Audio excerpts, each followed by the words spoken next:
Bonjour à toutes et à tous. Cette fois-ci, dans cette vidéo, on va parler du bracelet NATO. Après avoir fait une vidéo sur le bracelet cuir, donc l'un des autres bracelets qu'on trouve facilement dans le commerce actuellement, qui habille beaucoup de montres et beaucoup de marques, c'est le NATO.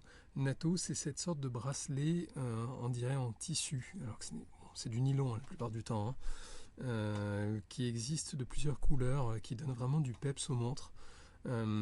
C'est un bracelet qui était vraiment désuet pendant longtemps, voire cheap, et il est mis de côté, et finalement là il ressort vraiment à la mode. Le film James Bond y a beaucoup aidé, parce que James Bond a remis à l'ordre du jour en fait le NATO sur une des plus grandes marques de luxe au niveau horlogère, et donc les autres marques ont suivi en mettant des NATO à gauche à droite, parce que c'est quelque chose de facile à produire, de pas cher à produire, et qu'on peut vous vendre du coup un petit peu plus cher. Le NATO de base, j'ai entendu beaucoup d'histoires à ce sujet, j'en ai lu quelques-unes, on en trouve sur internet aussi qui raconteraient l'histoire du NATO et aussi d'où serait son origine au niveau du nom. NATO, c'est, bon alors ça pour ceux qui sont anglophones ils le savent, NATO c'est l'OTAN, hein, donc en anglais, le bracelet OTAN, donc ça sous-entend bien qu'il y a une origine militaire, ça c'est sûr et certain. Son origine militaire c'est quoi? Ce serait alors celle qui m'a été rapportée le plus souvent. Après, comme beaucoup de marques ou de légendes dans le milieu du luxe, il y a toujours on va dire des variantes au niveau des histoires, mais bon, il semblerait que pendant la Seconde Guerre mondiale, suite au manque de cuir sur les montres en fait, qui étaient portées par les soldats, ils ont utilisé les toiles qui étaient sous la main, donc la toile qui était un des matériaux les plus communs au niveau de la guerre, parce qu'au niveau parachutage, logistique, etc., c'est léger, c'est facile, donc tout ce qui était toile parachute, tout ce qui était toile de tente, ceinture, etc., était passé dans le passant des montres pour essayer d'être porté au poignet facilement. Alors le NATO est utilisé quand même beaucoup aujourd'hui dans le monde de la plongée, parce que c'est un bracelet déjà qui supporte très bien l'eau, hein, puisqu'il est synthétique, et parce qu'il est long et qui peut se mettre par-dessus une combinaison de plongée très facilement. Donc on a beaucoup de marques qui le proposent dans les montres, on va dire, de plongée. Il est facile à mettre, facile à changer, vraiment. Donc c'est bien quand même qu'on en parle ensemble. Et là j'ai un de mes meilleurs amis en fait qui après avoir vu un NATO sur ma montre, voulait en mettre un et me demandait absolument comment on fait, comment on le choisit, comment ceci, comment cela. Et ben, cette vidéo, je la lui dédicace, il se reconnaîtra. Je vais commencer déjà par une de mes montres qui avait un NATO d'origine. C'est pas souvent le cas. C'est une Timex, une des marques que j'affectionnais bien à une époque, enfin que j'affectionne toujours, mais je n'achète plus vraiment en ce moment. Timex me fournissait cette montre-là, donc je l'ai en noir et en bleu, avec une étanchéité de 10 mètres, ce qui est plutôt de 10 ATM, donc ce qui est plutôt pas mal, donc 100 mètres. C'est une montre que je pouvais porter à la plage, que je pouvais porter à la piscine sans aucun problème. Elle a fait ses preuves. Le bracelet est un NATO de très belle qualité, épais. C'est un NATO qui voilà, se passe en une seule fois. Vous voyez, en fait, il se passe une fois dans le passant. Une fois dans le passant, et c'est terminé. Une fois sous les pompes, pardon. Et puis après, vous le fermez comme un bracelet standard, tout simplement. Rien d'exceptionnel. On sent quand même la qualité et la rigidité. Voilà, on voit bien que c'est du bracelet qui est fait pour la plongée. Et quand vous le portez, en fait, il donne quand même un côté un peu sport quand même. Voilà. Mais chic à la fois, parce que le bleuté qui est employé, que ce soit au niveau du cadran, avec les index qui sont légèrement fluorescents vert, avec un bracelet d'un bleu comme celui-ci bien profond, voilà, on comprend tout de suite que c'est fait pour le monde du maritime, le monde de la piscine, et ainsi de suite. Ensuite, il y a les NATO que vous achetez séparément. Il y en a de plusieurs couleurs. J'ai commandé celui-ci il n'y a pas longtemps. Très beau NATO. Donc c'est un NATO, celui-ci qu'on voit dans un film de James Bond. Il est monté sur une montre Omega. Il est très très beau. C'est des couleurs qu'on ne trouve pas partout. C'est très élégant, ça se porte facilement. Donc là-dessus, on a une sorte de saumon, de gris et de noir. On va le monter d'ailleurs sur une montre pour voir comment ça se montre et avec quelle facilité on peut le changer. Toujours dans le registre James Bond, voilà, un autre coloris sur un bracelet NATO d'une autre marque. On voit la finition n'est pas la même, elle est plus souple sur celle-ci, un petit peu plus rigide sur l'autre, mais c'est pas du tout les mêmes mailles, pas la même brillance. Donc en fonction de chez qui vous allez le commander et ce que vous allez commander, vous n'aurez pas le même résultat. Vous voyez, c'est des bracelets qui sont très longs quand même, hein. Je vais vous expliquer pourquoi et comment on fait pour le porter à ce moment-là. Je vous en montrer un autre un peu particulier, un bracelet NATO en cuir, ça existe aussi. Ils sont pas tous en toile, hein, donc celui-ci est en cuir. Voilà, je l'ai eu sur une montre de la marque Gant et je l'ai récupéré pour le monter sur autre chose. Et c'est un cuir qui patine en plus, donc il est très fin, et c'est un cuir sans couture, comme on en avait parlé. Bon, j'ai pas pu vous en montrer, mais voici un sans couture, complètement plat, un autre style, voilà. Ils sont de largeur différente, donc ça ne s'adaptera pas sur toute montre. J'avais commandé sur Amazon une montre, il y a quelques années, qui n'était pas fournie avec un atto, donc je vais le retirer. Elle était fournie avec un bracelet en silicone noir. Et ce bracelet en silicone noir, même si je trouvais ça voilà, très joli, hop, je vais l'enlever de natto comme ça, on va le faire ensemble. Voilà, c'est une montre qui est inspirée d'une grande marque, d'une montre qui serait partie sur la Lune ou sur le circuit de course, qui est plutôt pas mal. Elle est grande, on voit très bien que le boîtier n'est pas du tout de la même taille que les montres que je porte habituellement. Elle était fournie avec un bracelet en silicone, je vais vous montrer. Alors je l'ai monté sur une autre montre depuis. Oups, les aléas du métier. Voilà, c'était monté avec un bracelet silicone comme ceci, ce qui donnait un côté très sport, certes, mais bon, qui n'était pas... Bon, j'étais pas convaincu de toute façon, voilà, donc je l'ai retiré. Et j'ai regardé un peu ce qui se faisait sur ces montres-là. J'ai vu que la marque d'origine mettait un atto, et ça lui donnait vraiment du crédit, quoi. Et j'ai trouvé du coup en ligne celui-ci, noir et bleu, que je trouvais aller très bien avec cette montre.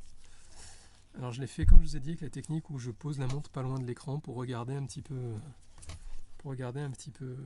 ce qui pourrait lui aller. Et bon, je me suis lancé et finalement j'ai bien aimé. Alors en fait, celui-ci est un petit peu épais, donc il a un petit peu du mal à passer ici. On peut enlever si on voulait les pompes et les remettre, mais là vous voyez, on va y arriver quand même. Donc vous le passez une première fois. Hop. Puis une deuxième fois. Jusqu'ici, rien de compliqué. Alors, peut-être que j'ai un petit peu plus de mal ici. Je pense que je vais enlever la pompe. Comme je vous disais, jamais en face de quelqu'un. Et toujours bien maintenir la pompe, sinon elle peut voler facilement. Et je vais la remettre après. Hop. Très facilement, en prenant mon temps.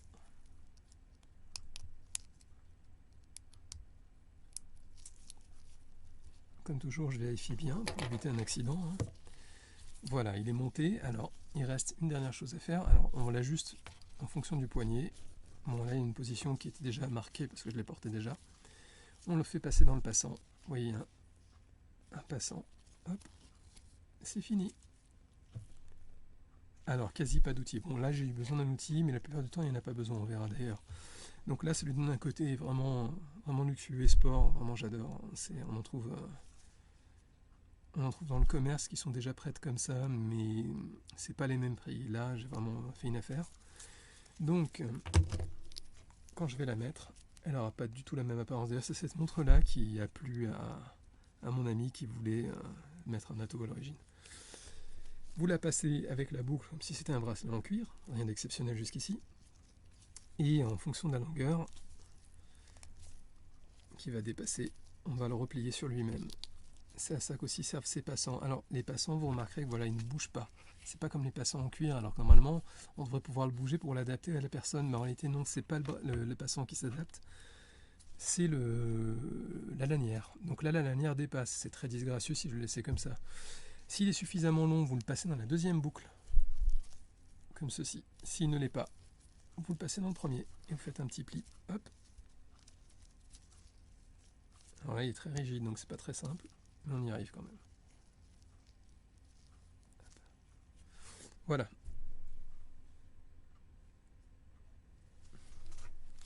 Donc elle est très imposante, hein, celle-ci. Hein, mais c'est très joli, c'est très beau à regarder. C'est différent du cuir, on change. C'est quelque chose que vous pouvez faire facilement vous-même sans avoir à faire appel à un professionnel. Donc vraiment, je vous y invite si vous avez envie de changer de montre. Alors en ligne, ça coûte pas cher. Hein. Si vous allez sur AliExpress, on trouve ça pour 1 €, 2 €, 3 €. Amazon, il faut payer un petit peu plus cher sur Amazon parce que souvent, si vous êtes client Prime, il y a tout ce qui est frais derrière, enfin, pour faire fonctionner tout ce système. Mais grosso modo, c'est très abordable. Vous pouvez en acheter plein et changer en fonction de votre humeur, en fonction de votre style, en fonction de votre goût. Ça change tout hein, sur une montre. Hein. Vraiment, voilà. Faisons un essai sur une autre montre.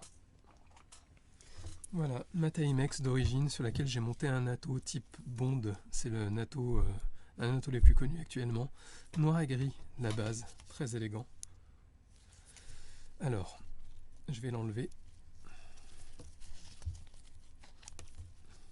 Vous voyez, ça se défait facilement. Hein. Hop, c'est fini. Pas d'outil, rien du tout. Ma montre est à nu. Il reste les pompes. Je vérifie qu'elles sont toujours bien fixées. Petite vérification qui permet d'éviter des accidents, que ce soit sur la montre ou sur quelqu'un. Et ensuite, vous pouvez mettre ce que vous voulez. Alors, c'est comme les bracelets cuir. Ils ont une largeur et elle doit s'adapter à la largeur entre les cornes de votre montre. Ça doit être une 22 sur ma Timex, si je me souviens bien. 22 mm, c'est ce que je vous disais. Donc, il faut que vous en ayez un de 22, tout simplement. Donc, celui-ci, ça passe. Celui-ci, ça passe. Celui-ci, je vois pas très bien. Celui-ci, c'est un 20, donc il sera un petit peu plus petit. Mais c'est pas très gênant, sachant que Sean Connery l'a fait dans un James Bond. Ça peut être un petit clin d'œil. Alors, vous avez juste à le passer. Regardez, ça glisse tout seul. On le repasse, ça glisse tout seul. Hop, vous l'ajustez. Vous le passez dans le passant. Et là, vous avez une autre montre complètement différente, avec un autre style complètement différent. Voilà, un petit côté un petit peu plus baroudeur maintenant avec ce cuir-là. C'est plutôt pas mal. Un côté plus moderne. Essayons celui en 20. Hop, on le passe une première fois, une deuxième fois, on l'ajuste et on le passe dans le passant. Ni plus, ni moins, rien de compliqué. Voilà, ça rappelle un peu l'autre. En même temps, ce sont des James Bond toutes les deux. Celle-ci est un petit peu plus petite, on voit qu'il y a un écart. Voilà, mais d'un côté, ça peut être le clin d'œil et ça peut être très sympa à ce moment-là. Bon, question de goût après, hein, vraiment. Hein. Mais ça se porte facile. Le natto, c'est du synthétique la plupart du temps. Ça se lave. Vous pouvez le laver. Alors moi, ma façon de le laver est simple. Je le fais à la main. Je le fais jamais à la machine. Parce que les températures peuvent déformer des choses, etc. etc. Je le mets à plat, tout simplement. Je prends une brosse à dents très souple et un tout petit peu de lessive et d'eau et je frotte. Tout simplement. Et je vois tout de suite déjà qu'il change de couleur. Ensuite, je le rince et je le mets à sécher au soleil. C'est fini. Rien de compliqué. Alors, si le natto, ça peut arriver. Si le natto, en fait, comme vous voyez ici, en fait, il y a des petits éléments de synthétique qui ressortent. C'est un peu disgracieux. Un petit briquet, tac, et c'est terminé. Là, sur les bords, la plupart du temps, ça arrive. Un petit briquet, c'est terminé. Mais ça fait partie de la vie du produit. Voilà, il ne faut pas se dire qu'il est usé, qu'il est ceci, qu'il est cela. Le produit est porté. Et quand il est porté, il a une autre vie, il a une autre apparence. Il n'est pas comme du neuf. Mais c'est une très très très belle solution pour ceux qui ont envie de changer rapidement et trouver quelque chose d'assez sympa. Dans les nattos un peu originaux aussi, je vais vous montrer sur une autre montre. Hop. Voilà, donc j'avais acheté cet hommage à la Rolex Milgauss qui est très jolie, qu'on trouve sur Amazon et on trouve sur AliExpress d'ailleurs, même moins cher sur AliExpress, mais bon, sur Amazon c'était livré tellement rapidement. Qui est très bien faite. Alors moi je l'aime beaucoup parce que en fait elle a sa trotteuse qui est en forme d'éclair. C'est lié à une histoire, mais c'est une histoire qui est liée à une marque, donc je vais peut-être pas en parler là. Et juste derrière, donc vous voyez, il y a un très beau mécanisme qui est visible, voilà, à travers. Son bracelet métal, bon, ça faisait vraiment montre des années 80, ni plus ni moins. Je sais que c'est un peu le jeu sur ce genre de montre. C'est ce qu'aimeraient avoir les personnes qui achètent ce genre de montre. Mais c'est pas, moi ce que je voulais c'est quelque chose un peu plus Pepsi et j'ai essayé plein de nattos, etc., etc. Et finalement c'est un natto noir tissé façon tricot que j'ai eu pour 5 € en grand magasin. C'est pour dire si c'est pas cher. Et voilà, je l'ai placé comme ceci. Celui-ci, il n'y a même pas besoin de le passer dans un passant. Il se met comme un bracelet en cuir. Et la montre, elle a complètement une autre apparence. Ça lui donne un côté très chic, très élégant. Un peu plus habillé que la normale. Ça colle très bien le natto par rapport aux formes très rétro en fait qu'on a sur le boîtier. En fait, c'est vraiment d'époque. Hein. C'est inspiré des années 80, hein, voire même peut-être d'avant. Et c'est très sympa. Donc voilà, je vous invite à faire ça avec vos montres. Vous pouvez prendre vos montres directement et regarder un petit peu ce qui peut aller dessus. Vous allez voir, il y a de quoi faire, on peut s'amuser vraiment. Hein. Alors les bracelets étoiles, c'est vraiment la mode. Il y a des montres sur lesquelles vous ne pouvez pas vraiment les changer. Et parce que vous pouvez les changer techniquement, mais je veux dire, ça fait partie du jeu de la montre. Par exemple, celle-ci, c'est un hommage à une Oméga très connue qui est la planète Océan. Elle est très jolie et la planète Océan a un bracelet dédié entre silicone et natto. Et ce bracelet dédié fait partie de l'image de la montre. Je pourrais le remplacer, j'aurais une très belle montre, mais je n'aurais pas l'image que représentait cette montre-là. Donc à voir ensuite. Regardez s'il n'y a pas plutôt d'autres coloris éventuellement, mais dans le même type d'esprit au niveau du bracelet, et pour pouvoir l'adapter. Pour les nattos, c'est ça, ni plus ni moins. Je vous montre quand même une dernière aussi. Voilà, celle-ci sur laquelle j'ai monté du bleu et rouge. Très simple, très élégant et sport chic. Ça, même avec un costume, ça fait sortir tout du lot. Vous ne mettez pas de cravate simplement. C'est elle qui fera le jeu de l'élégance en fait, ni plus ni moins. Et c'est pareil, voilà. Alors ça c'est du citadin, donc en fait ça a été adapté pour voilà, se mettre directement dans un passant comme ceci. Il n'y a pas de réglage à faire, il n'y a rien à faire, c'est facile. Voilà, il s'enlève et il se met facilement, et puis il y a d'autres coloris, il y a de quoi faire encore une fois. C'est masculin, féminin, ça peut être porté par tout le monde. Celui-ci, voilà, que j'ai acheté au rayon homme, si vous regardez bien dans le film James Bond, il est porté par une femme. Et voilà, on peut vraiment s'éclater, et c'est en fonction de votre montre. Il y a des montres très minimalistes, vous mettez ça, ça habille beaucoup. Il y a des montres très, très travaillées, vous mettez ça, ça habille beaucoup. Je veux dire, il n'y a rien de compliqué, hein, pour vraiment s'amuser. Dans les bracelets en toile, alors c'est pas tout à fait le même principe, mais il y a des bracelets en toile qui fonctionnent comme des bracelets cuir, c'est-à-dire que vous mettez en fait une pompe et vous le montez directement comme le bracelet cuir. Ils ont un passant, c'est simplement le matériau qui vient du natto. Je l'ai monté en verre d'ailleurs sur un hommage à une Hulk de Rolex, qui était mon premier hommage dans ce domaine. Bon, alors, elle est un petit peu cheap par rapport à ce que je possède aujourd'hui, quoiqu'elle est quand même assez bien finie, et c'est pour ça que je la garde toujours. Parce qu'en plus elle est confortable au poignet. Voilà, j'ai monté ce bracelet vert dessus, et vous voyez, ça lui donne complètement autre chose que son bracelet métal, et en plus métal qui n'était pas tout à fait qualitatif à l'époque, mais en même temps ça fait très longtemps que je l'ai celle-là, et ça donne autre chose, vraiment. Voilà, donc n'hésitez pas à vous amuser, hein, changer les bracelets et ainsi de suite. Abonnez-vous à la chaîne pour la suite, pour continuer à recevoir ces vidéos et ces formations. Et n'hésitez pas à mettre un pouce voilà, pour continuer à promouvoir la motivation qui est la mienne sur ce projet. Et je vous dis à très bientôt pour la prochaine.